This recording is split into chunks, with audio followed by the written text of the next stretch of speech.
जय हिंद दोस्तों। $5 ट्रिलियन क्या यह सिर्फ नारा है या वाकई भारत इसे हासिल कर सकता है? पिछले कुछ सालों से आपने यह टारगेट सुना होगा, लेकिन सवाल है, क्या यह सिर्फ पॉलिटिकल स्लोगन है या इसके पीछे सॉलिड इकोनॉमिक कैलकुलेशन है? आज हम भावनाओं से नहीं, सीधे गणित से समझेंगे। करंट पोजीशन, हम अभी कहां हैं? आज भारत की जीडीपी लगभग 4.2 से 4.3 ट्रिलियन डॉलर के आसपास है। मतलब 5 ट्रिलियन बनने के लिए हमें लगभग 700 से 800 बिलियन डॉलर की और इकोनॉमी जोड़नी है। यह छोटा नंबर नहीं है, यह लगभग एक पूरे मिड आकार के देश की पूरी जीडीपी के बराबर है।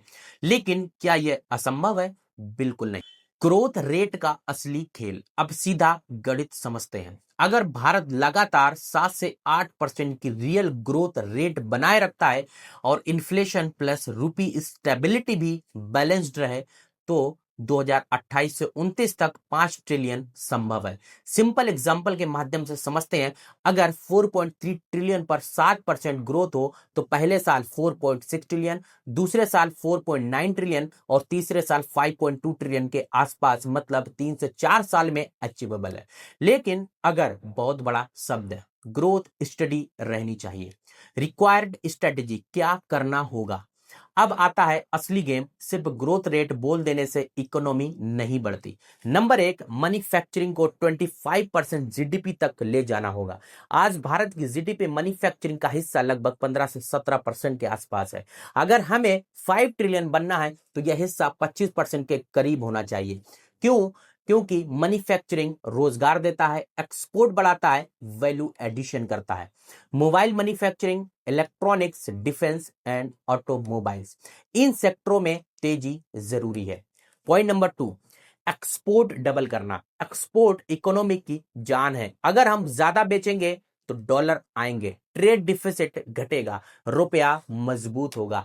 आईटी सर्विसेज में भारत पहले से ही मजबूत है, अब मैन्युफैक्चरिंग एक्सपोर्ट भी बढ़ाना होगा। Number 3, energy independence. भारत अभी भी तेल इंपोर्ट पर निर्भर है। जब ऑयल महंगा होता है तो इंपोर्ट बिल बढ़ता है, करंट अकाउंट डिफिसिट बढ़ता है, रुपए पर दबाव पड़ता है। Renewable energy, solar, green hydrogen, ये सिर्फ एनवायरनमेंट का मुद्दा नहीं है, ये इकोनॉमिक की स्ट्रेटेजी है। Number 4, semiconductor production. आज दुनिया की सप्लाई चेन में सेमीकंडक्टर का बहुत बड़ा फैक्टर है। अगर भारत बहुत सेमीकंडक्टर बनाता है तो इलेक्ट्रॉनिक्स मैन्युफैक्चरिंग बढ़ेगी, स्ट्रैटेजिक इंडिपेंडेंस बढ़ेगी, हाई टेक जॉब्स बनेंगी। यह लॉन्ग टर्म ग्रोथ इंजन बन सकता है। Number 5, AI and automation. Artificial intelligence सिर्फ टेक ट्रेंड नहीं है, एआई प्रोडक्टिविटी बढ़ाता है, कॉस्ट घटाता है, ग्लोबल कंपैरेटिवनेस बढ़ाता है। और अगर एआई एडॉप्शन में आगे रहा तो सर्विसेज सेक्टर और तेल तेजी से दौड़ सकती है। Number 4, government push, policy support. 5 trillion का लक्ष्य प्राइवेट सेक्टर अकेला हासिल नहीं कर सकता। सरकार की भूमिका, infrastructure spending, PLI scheme, ease of doing business, digital infrastructure जैसे डिजिटल पेमेंट रेवोल्यूशन में यूपीआई ने इकोसिस्टम बदल दिया। जैसे ही मैन्युफैक्चरिंग और टेक में पुश चाहिए। Number 5, global impact. 5 ट्रिलियन के बाद अगर भारत 5 ट्रिलियन बन जाता है तो वह दुनिया के टॉप 3 to 4 अर्थव्यवस्थाओं में मजबूती से खड़ा होगा। आज टॉप बड़ी अर्थव्यवस्थाओं में शामिल है US, China, Germany, Japan. Bharat इनके और करीब पहुंच जाएगा। Global negotiations, trade deals, geopolitics, हर जगह भारत की बार्गेनिंग पावर बढ़ेगी। नंबर 6, रियलिटी चेक, चैलेंजेस, लेकिन कुछ चुनौतियां भी हैं, जैसे बेरोजगारी, skill gap, income inequality, global recession risk, geopolitical tensions. अगर ग्लोबल स्लो डाउन आता है तो एक्सपोर्ट पर असर पड़ेगा, और अगर डोमेस्टिक डिमांड गिरती है तो ग्रोथ धीमी होगी। इसलिए स्ट्रैटेजी बैलेंस्ड होनी चाहिए।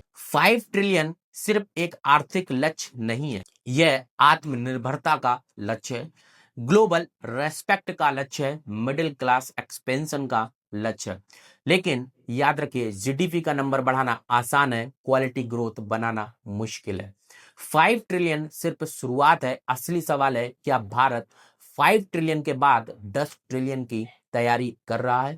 और अगर आप फाइनेंस ग्रोथ और रियल इकोनॉमिक ब्रेकडाउन समझना चाहते हैं तो हमारे चैनल को सब्सक्राइब करना मत भूलिए। अगली वीडियो में मिलते हैं एक और पावरफुल इकोनॉमिक ट्रूथ के साथ। तब तक के लिए जय हिंद।